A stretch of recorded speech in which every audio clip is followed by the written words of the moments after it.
Hello folks and welcome to Paddock Pass, the last one of 2019 from Abu Dhabi, from Yas Marina Circuit, and a great race to finish off what has been a great season. Lewis Hamilton starting from pole position and a worthy race winner. Oh hi! Are you stealing lollipops from us? Go for it. Go on. You can grab a lollipop. That's all right. No worries. It's going to be one of those shows, isn't it? Lewis Hamilton, race winner from pole position, and drove beautifully and never really looked troubled all day. We then had a really nice fight between Max Verstappen and Charles Leclerc. Charles got ahead of him at the start, and then Max fought back, and even with a little bit of an engine woe, actually, he said it felt like there was almost like a handbrake on it, but he rose above that and came home on the podium. There is, as things stand right now, a question mark, though, over whether Charles Leclerc will keep his third place on the podium, given that there was some irregularity with the level of fuel in his car when he went to the grid. So 7:45 local time. In fact, they will have already been meeting the FIA stewards to discuss exactly what went awry and why. For now, though, the top three across the line: Lewis Hamilton in first place, Max Verstappen in second, Charles Leclerc came home, for now at least, in third. Charles, that was some move on Max at the start of the race. Talk us through that. Was okay. I had quite a good start actually, and I think he lost a little bit of traction out of 7, and I took the slipstream, and that's it. And I passed. I tried to manage the race, but Max and Lewis and Mercedes in general were just too quick. So third was the best we could have done today. How did it feel when you heard before the race about the investigation into the fuel? Did it affect you at all?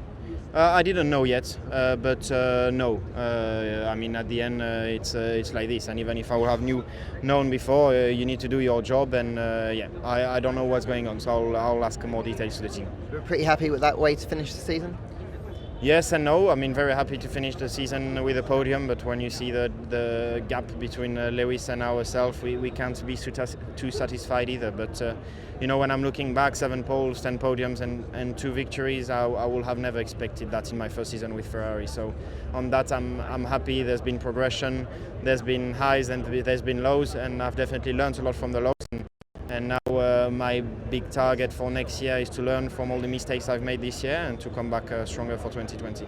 So Charles got you right at the beginning, but you got him back later on, and it turned out to be a really strong race for you. Just talk us through it. Yeah, it was a good race. Just a shame in the first lap, but that can happen. And then we just did a little bit of an alternative strategy to Ferrari to go a bit longer, so we had better tyres afterwards, so I could get by. Anyway, I think we were a bit faster than them. And then once I was in second, I could just do my own pace. I had a few engine issues, but we managed to go around it in the best way possible. And at the end of the day, it wouldn't have changed the end result. I would have finished second anyway. So at one point on team radio, did you hear that you could hear on team radio that Ferrari had pitted and they were pitting twice? That's quite extraordinary that you could hear. You've got that kind of. Yeah, well, I could hear my engineer. Then I could hear the guns in the background. So I only knew it could be one car. So brilliant. And then just looking back at the whole season as a whole, you pleased to have finished really strongly? Yeah, absolutely. It's always good to go like this into the winter break. Lewis, 11 wins for the season. Great way to end the year. Just talk us through it. Yeah, man. Geez, 11. Wow. Jeez, haven't even really thought of that. What a season it's been. It's just been. I didn't know it was going to be like this. That's for sure. And we struggled right at that beginning, but to pull it all together and to continue to just one foot in front of the other. Hopefully, relatively decent strides. But what a great year of teamwork, team effort, and I like to think that I've been able to raise the bar again this year. I've had to, because I've got all these younger drivers and Valtteri stepping their game up. So I've had to come with an extra ace this year. And so it's not been too far off a full house. With that stronger rivalries that you've got involved, does it make it all the more satisfying, this performance you've put in this year? Because 11 wins and you're beating some really good guys. I think it's not. I wouldn't say that it makes it more satisfying, because I don't think every year's kind of been similar in the sense that I feel like I've had those battles. But I would say these last few have particularly got stronger and stronger and stronger. More and more demanding. But I love that. I live for a challenge. So I think under pressure, that's when diamonds are made, you know. So that's what I'm kind of always wearing my bling. Now, while it was all rosy for Lewis Hamilton, pole position, fastest lap, Grand Chelem, lap record as well. More difficult weekend for his teammate Valtteri Bottas. 2 engine changes, started from last place on the grid, pretty ill as well, actually had a bit of man flu throughout the weekend, but fought beautifully, was in the top 10 within the first 10 laps and came home a battling and brilliant 4th. I did have fun out there and some nice overtaking. Yeah, definitely was a bit annoying with the lack of DRS. That made things a bit tricky in the beginning to proceed, to make progress. And especially when I saw how close I was to the 3rd place in the end, you know, any small gain before would have been a big help, but that's what it is. And looking at 4th at the end of the year, how do you look back on the whole thing overall? Massively different feeling than last year at this point, so much better now. So overall good season, still not quite how I want it to be, but getting there, so that's why I look forward to next year. Of course, we didn't mention yet the fact that DRS was disabled for the first 18 laps of the Grand Prix, so Valtteri had to make most of those moves up the old-fashioned way, which was really good to see, actually. Like, proper fighting was mega. Not that DRS isn't proper fighting, obviously. P5. I'm having to look at the results on my desk. P5 for Sebastian Vettel. It has been a long, difficult year for him. But today in the race, more problems for Ferrari. They double-stacked the first pit stop. A lot of people asked why they needed really to do that, possibly making it a bit too complicated for themselves. And sure enough, Vettel, second driver in, a delay on his stop really didn't help his afternoon at all. But a P5 at the end of the day, outscored by his teammate for the season. But as you're about to hear, somebody who still has that fire and will be coming back stronger in 2020. Hey Seb, I know that you managed to get Alex there right at the end, but I'm guessing this wasn't quite the race that you were hoping for. Can you just talk us through it? No, I mean, there's not so much to talk through. Obviously, at the start, I didn't have anywhere to go. Then the fact that the DRS didn't work didn't help, because that was when I sort of had an advantage with tires, which then faded later on in the stint. And after that, obviously, with the pit stop that I suffered, then the gap was too big. We fell behind 2 cars. That wasn't the plan, and then lost a lot of time. So the race was pretty much lost from there. But pace-wise, I think it was what we could do. We were slower than Red Bulls and slower than Mercedes, and we got beat by Red Bull and Mercedes. So. You said to my colleague Sigo there that you're confident of coming back stronger next year. You're just quite glad to see the back of this year, and you're just excited about the prospect next year. Yeah, I mean, obviously there's a lot of work ahead of us as a team, but I think this year I think things didn't click the way they should, and I think it's not an awful lot that needs to be changed, but small things here and there adjusted that can make a big difference. And you know, I've been around for a while, so I use the experience that I have and a tiny bit of wisdom that there is, hopefully, to turn things into my favour. P6. Don't need to be a rocket scientist. It is his favourite position where he always seems to finish. Alex Albon, 6th place for Red Bull Racing. I haven't yet heard this interview, but I can imagine it will go something along the lines of he thought it was an okay afternoon, not great, but okay. He's quite self-deprecating, is Alex Albon, but he's had a phenomenal first season in Formula One. If you think of where he started the year and where he's finished it, the battles that he's been having with Sebastian Vettel, I don't think he would have believed that would be the case when his year began. In fact, this time last year, I think he'd just been announced, actually, or was about to be announced as a Toro Rosso driver. So the full circle in 12 months for Alex has been really quite astonishing. Hey Alex, the pace in the car looked pretty good out there, and you just unfortunately got caught by Sebastian at the end. How was it out there for you? Yeah, one of them things. I think we tried to undercut him to begin with, or overcut him. And to be honest, I think we just pit a bit too early because the DRS wasn't working right, and we just got stuck behind Nico. I think it was a train of us. We lost a lot of time, and then the tyres did go, but actually I think the pace for the age of the tyre was pretty good. And then Seb pitted and came out, pitted right in front of me, and then came back at me. Slightly frustrating to just miss out on 6th as well in the Drivers' Championship? No, it's fine. I'm not too worried. There was only one retirement in today's race, and that was Lance Stroll, a couple of laps before the checkered flag. On the flip side, his teammate Sergio Perez had just another astonishingly brilliant race. Started in 11th, was the second longest to take his first and only pit stop, making his tyres last way longer than anybody thought possible, and then obviously had the fresh tyres, the fresh rubber at the end to mount a brilliant challenge and fight his way through. P7 at the flag, brilliant drive. It was very good, good way to finish the season. The start wasn't that good because I got a big hit from Gasly that luckily didn't ruin my race, but I lost the position to Kevin. Given that DRS was not working in the beginning, I lost quite a bit. It took me a while to overtake him, but then later on we managed to do some progress. We were patient in the beginning to make sure that towards the end we had good pace. So when we came back on the fresher tires, we managed to get through the Reynolds and the McLaren, but the final lap was one of my best moves of my career to Lando. That was pretty special one. What a year it has been for McLaren. Lando Norris today coming home in 8th. Actually, McLaren and Renault having a great tussle all the way through the contest.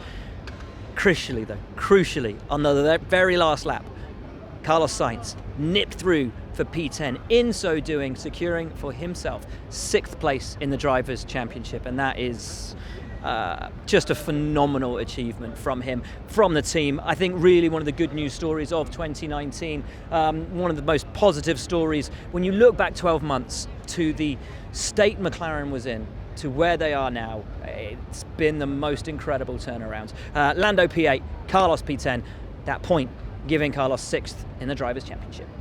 Carlos got it just at the end there, 6th in the championship. Congratulations. Thank you. Yeah, just in the last lap was crazy because the whole race, P10, P9, battling with Renault, with Lando, just struggling to get around the traffic. You know, there was a lot of traffic and I had to do a lot of moves in that race. I had to overtake Daniel, I had to overtake Nico, I had to overtake a lot of cars, and we just worked perfect. You know, we just made it. Very happy. I'm very proud to finish P6 because in the actual Formula 1 that doesn't happen every day. Was there a bit of tension when they pitted you for the second time? You knew how much you still had to do? Well, it was our only chance of getting P10, so I knew Checo was going to go past me, so it was not worth it, you know, just staying out and finishing P11. So we decided to pit, to go for it, and it worked in the last overtaking opportunity of the last lap, throwing a move from far behind. So very happy. Lando, Checo described the move on you as one of the best of his career. What? I'm guessing. What worst time it was for that to happen for you, eh? I can't believe I allowed him to make the best move of his career. Well, I'll take I don't know how to say that word now. I forgot the words.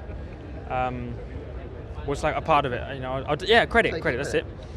Sorry, I'm tired. I'll take credit for that, of course. I allowed Sergio to do the best move of his career, so no problem, Sergio. But I'm annoyed because of it. You know, I held him off for 4 or 5 laps prior to that. That one lap at the very end, I just wasn't aggressive enough. I wasn't, you know, the driver I needed to be at that current situation. The whole race I did so calmly and so relaxed. And I don't think I switched it on enough when it mattered. You know, I was constantly tyre saving, I was constantly looking after the rears and the fronts, and you kind of fall into the state of mind where you're just cruising. You know, in that last moment, you just have to be aggressive and, you know, switch your mindset. And I just wasn't quick enough in doing so. And I put a little bit of this down to experience. But I don't want to say that's the reason. I think I knew what I needed to do. I just didn't do it. So it's not because I hadn't been in that situation before, because I had done. And I'm sure from the TV, it looks like he's completely mugged me off. And I look like a complete rookie and look like I just let him pass, which I pretty much did. So I'm almost a bit embarrassed. I just wasn't forceful enough. I wasn't aggressive enough. So I'm annoyed because that was like pretty much my one big mistake of the race. Apart from that, I was pretty happy. So Yeah, I mean, it was very enjoyable, so that was the main thing. The very last driver to stop today for his one pit stop was Daniil Kvyat.